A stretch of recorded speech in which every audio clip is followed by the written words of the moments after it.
미국 방위고등연구계획국 연구실. 트럼프가 요구한 주한미군 방위비 70조는 한국의 입장에서는 터무니없는 액수입니다. 한국에 주둔 중인 주한미군이 몇 명인지도 파악하지 못한 채 실언을 했다고 봐야죠. 이런 식으로 한국의 비위를 상하게 하다간 자칫 잘못하면 미국 본토 뉴욕까지 위험해질 수가 있습니다. 이곳에서는 최근 들어 도널드 트럼프의 주한미군 인질 발언으로 하루가 멀다 하고 논란이 일어나고 있는 문제에 대해 언급하는 미국 전 국방부 고위 관계자가 있습니다. 트럼프의 이러한 발언 때문에 수많은 분야의 전문가들이 하루가 멀다 하고 많은 주장을 펼치고 있는데요.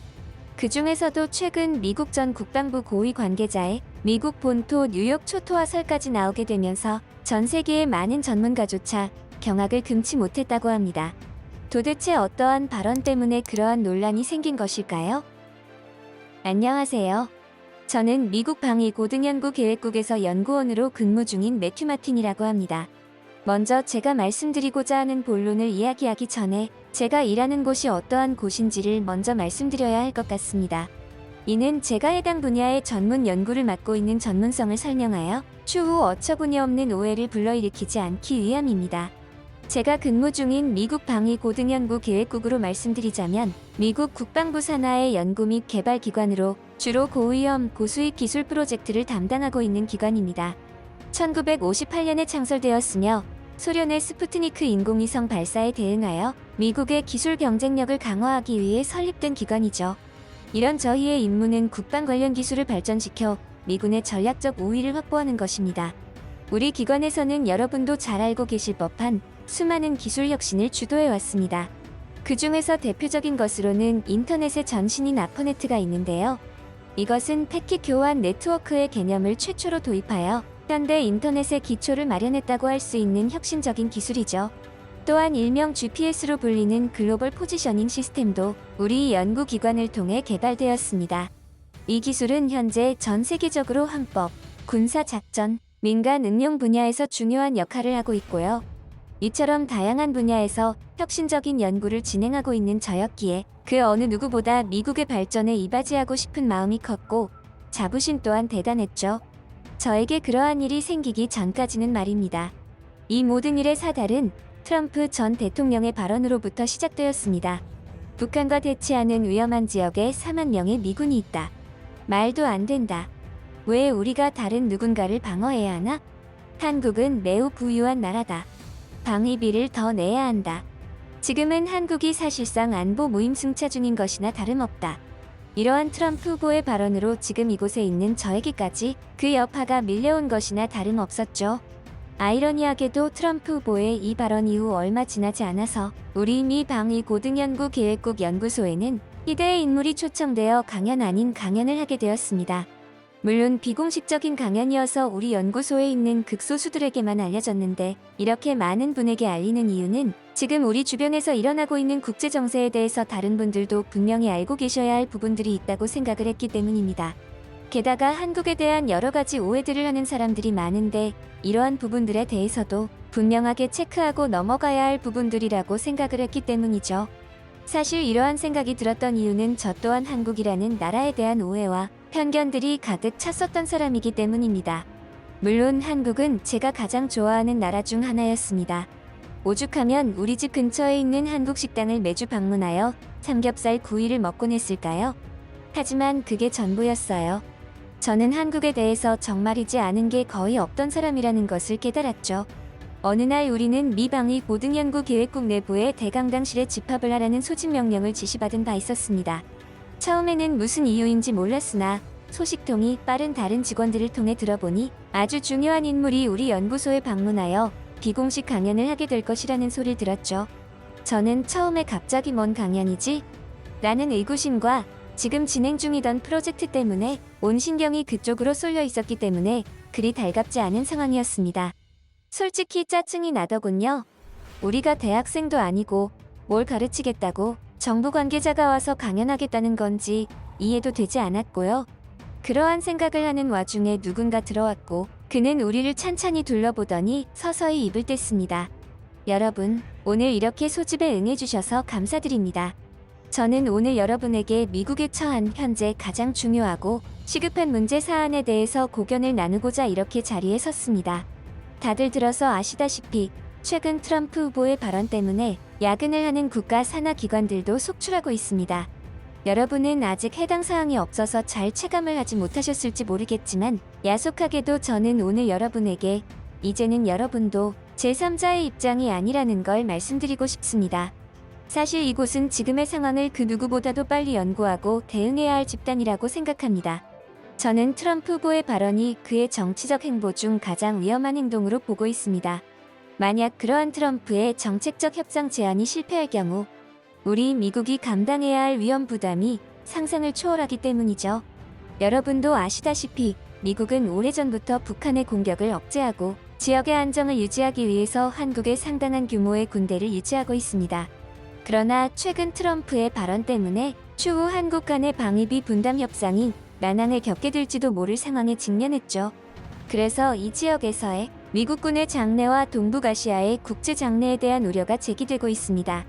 그렇다면 언뜻 듣기에도 다소 의구심이 드는 내용의 발언을 이어가던 전 국방부 고위 관계자는 무엇 때문인지 잠시 발언을 중지하고 우리 쪽을 유심히 관찰하는 듯한 행동을 보였습니다. 알고 보니 해당 발언을 듣던 무리 중에서 대놓고 고개를 갸웃거리며 관계자의 말에 공감하지 못하고 이해할 수 없다는 반응을 보였기 때문으로 생각되었죠. 급기야 이러한 연구소 직원들의 태도에 고위 관계자는 우리에게 급작스러운 질문을 하기에 이르렀습니다. 아무래도 여러분은 현재 미국에 직면한 문제에 대해서 실감하지 못하고 있는 눈치군요. 그렇다면 여러분이 생각하는 바를 허심탄회하게 말씀을 해보시죠. 아무나 좋습니다. 먼저 손을 드시고 이야기해보세요. 그러한 고위 관계자의 발언이 끝나자마자 기다렸다는 듯 어디선가 손이 번쩍 들렸고 해당 연구원은 다소 흥분을 감추지 못하고 말을 했죠. 말씀하신 내용을 요약해보자면 트럼프 후보의 발언 때문에 지금 우리 미국에 어떠한 문제라도 생긴 것처럼 들리는데 제가 이해한 것이 맞습니까? 만약 그렇다고 한다면 저는 도저히 이해가 되지 않습니다. 그깟 주한미군 주둔 방위비 협상이 실패로 돌아간다고 해서 미국이 어떤 피해를 받는다는 말씀입니까? 관계자분은 지금 이곳이 어떠한 사람들이 모여있는 곳인지 망각하신 게 아닌가 하는 생각이 들 정도입니다. 여기는 미 국방 관련 기술을 발전시켜 미군의 전략적 우위를 확보하기 위해 만들어진 곳이고 저희는 그곳에서 한평생 미국을 위해 일하고 있는 사람들입니다. 그런 우리가 모르는 무언가가 한국에 있다는 말씀입니까? 미국이 한국을 향해 두려운 감정이라도 가져야 한다는 말입니까? 이러한 연구원의 말에 국방부 고위 관계자분은 충분히 이해한다는 듯한 뉘앙스로 고개를 끄덕거리며 말을 이어나갔습니다. 그런 생각을 한다는 것도 충분히 이해합니다. 그래서 제가 오늘 여러분 앞에 나서게 된 것이기도 하니까요. 그래서 저는 여러분께 말씀드립니다. 네, 미국은 한국을 조금은 두려운 감정을 가지고 바라보아야 할지도 모릅니다. 지금처럼 우리가 안일하게 대처한다면 말이죠. 이제 트럼프 후보의 협상 결과의 중요성에 대해 거기에 따른 미국과 한국 양국에 어떤 영향을 미칠 수 있는지 살펴볼까요? 먼저 협상이 실패하고 한국이 요구된 방위비 인상을 거부할 경우를 생각해 봅시다. 그럼 어떤 상황이 펼쳐질까요? 후보의 말대로 돈 안 줘? 그럼 당장 주한미군 철수시켜. 라고 명령을 내리고 그날부로 주한미군이 미국으로 철수할까요? 그 이전에 우리가 이 문제를 들여다보기 전에 먼저 알고 있어야 할 부분이 있습니다. 주한미군 주둔의 근거는 어디에서 생긴 겁니까? 1953년 한미 상호방위조약이 그 근거죠. 해당 조약에서는 미국은 육해 공군을 한국 영토와 그 부근에 배치할 권리를 가진다고 명시되어 있습니다. 하지만 여기에 주둔의 규모는 정해놓지 않았죠. 그래서 주한미군 병력은 해가 지날수록 꾸준히 줄어들고 있습니다. 그런데 주한미군을 감축하거나 철수를 진행하려면 대통령의 도장만 찍힌다고 진행되는 문제가 아닙니다. 미국 국방수권법을 통해 의회의 승인을 반드시 거쳐야 하는 중대한 문제죠. 진짜로 트럼프 후보가 대통령이 되어 주한미군 철수를 명령했다고 가정해봅시다.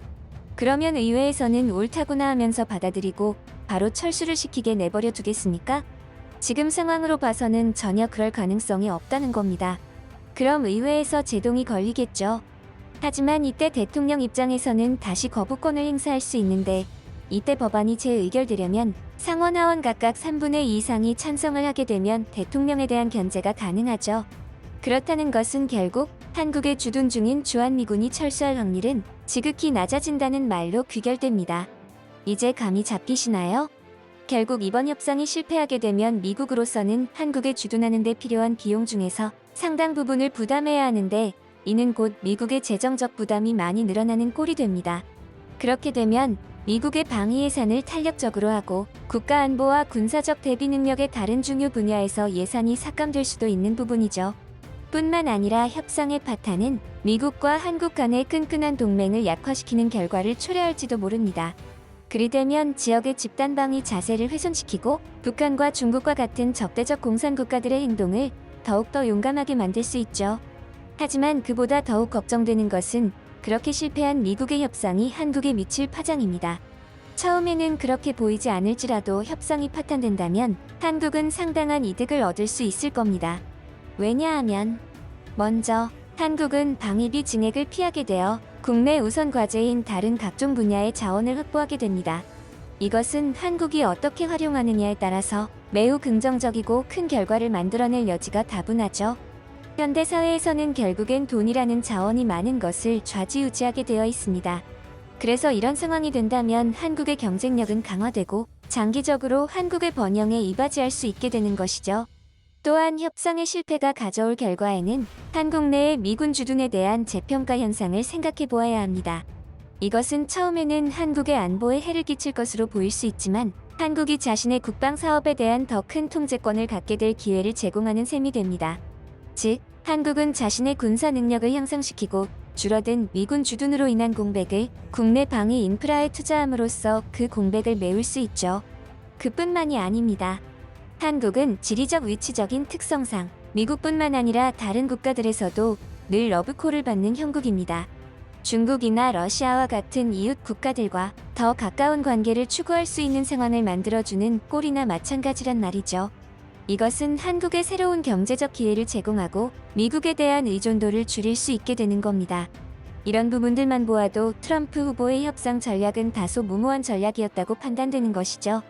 이런 모든 현상은 미국이 한국을 위해 봉사를 하고 있다는 우월감을 걷어내야만 보이는 진짜 현실적인 일들입니다.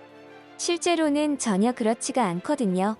미국과 한국은 철저하게 공생하는 그런 관계입니다. 한국도 분명히 득이 되는 부분들이 있는가 하면 반대로 한국에 주한미군을 주둔시킴으로써 미국이 얻는 긍정적인 효과들도 아주 많다는 거죠.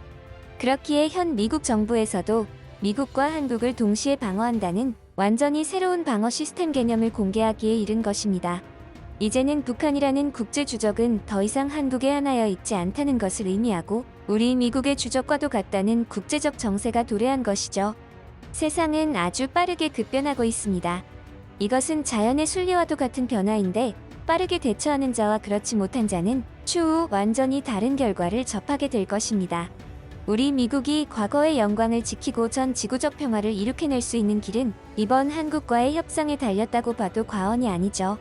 미 국방부 고위 관계자 출신의 발언이 일부 일단락되었는데 이미 이곳에 있는 연구진들은 하나같이 혀를 내두르며 자기들끼리 무언가에 대한 주제들로 열띤 개인 토론을 벌이기에 이르렀습니다.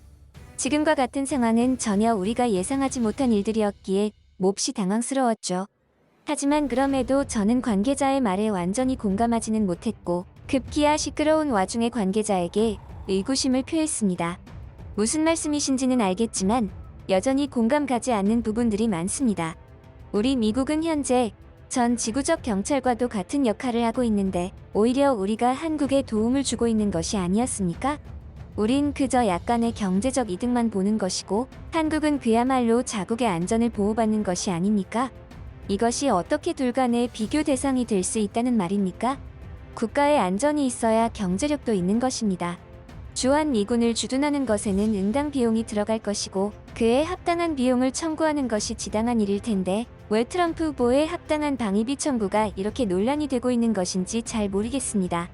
이러한 저의 의구심 표출은 자칫 잘못하면 고위 관계자의 심기를 거스르는 질문일지도 몰랐기에 내심 긴장감을 유지하며 최대한 예의를 갖추기 위해 노력하며 질문을 던졌죠.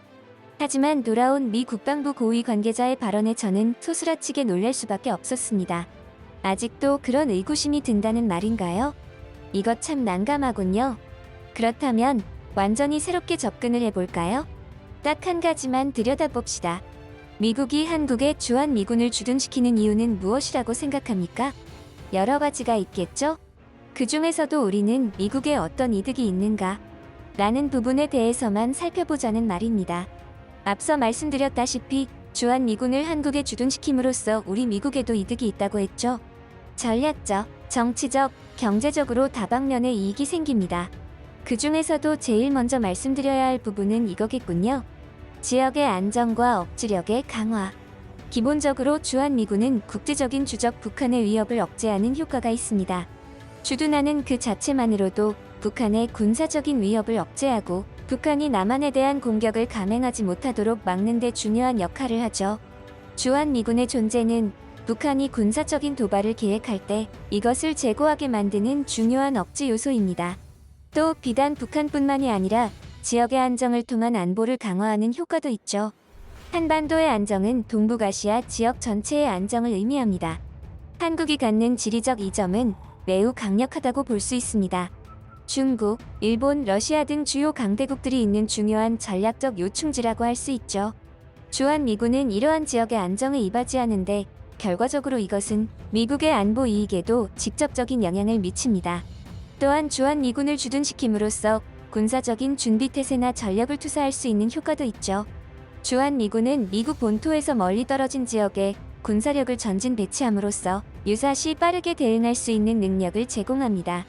이것은 미국의 글로벌 군사 작전 능력을 강화하고 동북아시아 지역에서의 군사적 영향력을 유지하는 데 이바지하죠. 또 한국군과의 지속적인 합동훈련을 통해 연합작전 능력을 향상시키는데 이는 양국 군대 간의 협력과 상호 운용성을 강화하고 유사시 효과적인 군사적 대응을 가능케 합니다. 이뿐만이 아니라 주한미군은 한미 동맹의 살아있는 강력한 상징과도 같습니다. 세계가 부러워하는 초유의 동맹이죠. 이것은 한국에 대한 미국의 안보 공약을 명확히 하고 양국 간의 외교적 군사적 협력을 강화하는 효과가 있습니다. 게다가 지리적 특성상 미국이 한국뿐만 아니라 근처의 일본, 필리핀, 호주 등 다른 동맹국들과의 협력을 강화하는 데도 매우 중요한 역할을 합니다. 이처럼 다자간 협력이 가능하게 하는 부분 때문에 한국이 동북아시아 전략에서 핵심적인 요소로 작용하는 것입니다. 어디 그뿐이겠습니까? 경제적인 이익을 볼 수 있다는 부분은 간과해서는 안 됩니다. 주한미군은 미국 방위산업에 엄청난 경제적 이익을 제공하고 있습니다. 미국은 한국에 대량의 무기와 군사장비를 판매하며 이러한 부분들에서 미국의 방위산업 수익성을 높이는 데 이바지하고 있죠. 눈앞에 떨어진 방위비 70조만 생각하다가는 이 모든 이익을 모두 날려버릴 위험이 있다는 것을 우리는 인지를 해야 한다는 것입니다. 그리고 미국이 가장 핵심적으로 이득을 챙기는 부분은 바로 이 부분입니다. 전략적인 경쟁에 대한 대응. 미국에 있어서 가장 적대적인 국가 중에서 위협하는 나라는 어디라고 볼 수 있겠습니까? 그야 중국과 러시아죠. 이러한 부분들에서 보아도 주한미군은 중국의 군사적인 부상을 견제하는데 매우 중요한 역할을 합니다. 동북아시아 지역에서 미국의 군사적 존재는 중국의 확장을 제한하고 영내 세력 균형을 유지하는 데 이바지하니까요. 또 동북아시아에서의 주한미군 주둔은 러시아의 영향력을 제한하는 데도 일조합니다. 이것은 미국이 유라시아 대륙의 전략적인 지위를 유지하는 데 도움이 되는 것이죠. 그저 한국이라는 나라의 미군을 주둔시키는 것만으로도 이토록 엄청난 이득을 가져올 수 있는 것이 현실인데 이것을 포기한다? 아무리 멍청한 인간이라도 그런 짓은 하지 않을 겁니다. 이렇듯 주한미군의 주둔은 단순히 한국을 방어한다는 개념을 넘어 미국의 글로벌 전략과 지역의 안보, 경제적 이익 등 여러 방면에서 매우 중요한 역할을 하는 것입니다. 자, 그렇다면 여러분은 미국의 최대 동맹국이 누가 되어야 한다고 생각하십니까? 일본, 호주? 제가 볼 때 그 주인공은 한국밖에는 없습니다. 아직도 의구심이 드시는 분이 계십니까? 미국의 입장에서 한국이 최대 동맹국으로 자리 잡아야 하는 이유는 차고 넘칩니다. 간단하게 요약해볼까요? 한국은 동북아시아의 중심부에 위치하고 있으며 중국, 일본, 러시아와 가까운 거리에 있습니다. 이러한 지리적 위치는 미국이 아시아 태평양 지역에서 군사적 정치적 영향력을 유지하고 확대하는 데 아주 중요한 역할을 합니다. 또 북한의 핵과 미사일 위협에 대응하기 위한 가장 효과적인 방법이 바로 주한미군 주둔과 합동훈련이죠. 그 다음으로 경제적인 협력으로 인한 시너지 효과입니다. 한국은 미국의 주요 교역국 중 하나로 양국 간의 무역과 투자는 두 나라 경제에 중요한 역할을 합니다. 미국의 기업들은 한국 시장에서 큰 기회를 찾고 있으며 한국의 기업들도 미국 시장에서 활발히 활동하고 있죠. 또한 한국은 강력한 기술력을 지니고 있는데 특히 반도체, 전자제품, 자동차 등 첨단 기술 분야에서 세계적인 선도 국가입니다. 그런 부분에서 미국과의 기술 협력은 양국의 혁신 역량을 강화하고 글로벌 시장에서의 경쟁력을 높이는 데 큰 도움이 되죠. 또한 미국의 입장에서 한국은 다자간 안보 협력을 통해 인도 태평양 전략에서 매우 중요한 역할을 하고 지역 안보를 유지하는 데 거의 필수적인 역할을 하고 있습니다. 특히 최근에는 국제주적인 북한이 ICBM 사거리에 미국 뉴욕 본토까지 포함되었다는 사실은 공식적인 발표를 통해 아시는 분들은 아실 겁니다. 이제는 한국만의 안보 문제가 아닙니다. 이제부터는 우리 미국도 한국과 한 배를 타고 가야 하는 동지나 마찬가지라 이 말입니다. 무슨 말인지 아시겠습니까? 한국에 주한미군이 없는 상태에서 북한의 공격들이 미국 본토까지 위협을 하게 되면 그때는 우리 또한 절대로 안전할 수 없다는 사실을 간과해서는 안 됩니다. 이러한 모든 이유가 한국이 미국의 최대 동맹국으로 자리 잡아야 한다고 말해주고 있죠. 어떻습니까? 누군가는 미국의 최대 동맹국으로 일본을 또는 호주를 언급하는 사람도 있을 겁니다. 지금의 여러분도 그러한 생각이십니까? 다소 무거운 분위기로 마무리된 고위 관계자분의 발언이 끝나자 그곳에 있던 인원은 죄다 각자 사색의 시간에 빠진 듯했습니다. 그것은 저 또한 마찬가지였죠. 그동안 생각지도 못했던 부분들이 뇌리를 스쳐 지나갔고 그러한 모든 시나리오를 생각해보면 어쩌면 한국이 이번 기회에 정당한 명분으로 핵을 보유하는 편이 우리 미국에서 오히려 이득이 될지도 모르겠다는 생각마저 들었죠. 어쩌면 이러한 일들은 자연의 순리처럼 어차피 일어날 일 중 하나가 아닌가 싶은 생각도 들었습니다. 저는 이날 이후 한국을 바라보는 시선이 완전히 달라졌다는 것을 느꼈습니다. 평소에는 한국이라는 단어를 떠올리면 삼겹살이라는 최애 음식만 떠올랐다고 한다면 지금은 무거운 심정으로 여러 가지 생각들을 하곤 하니까요. 부디 앞으로의 국제적 정치적 정세가 잘 풀려서 한국이 우리 미국의 최대 동맹국으로 자리 잡는 그날이 오기를 손꼽아 기다리겠습니다.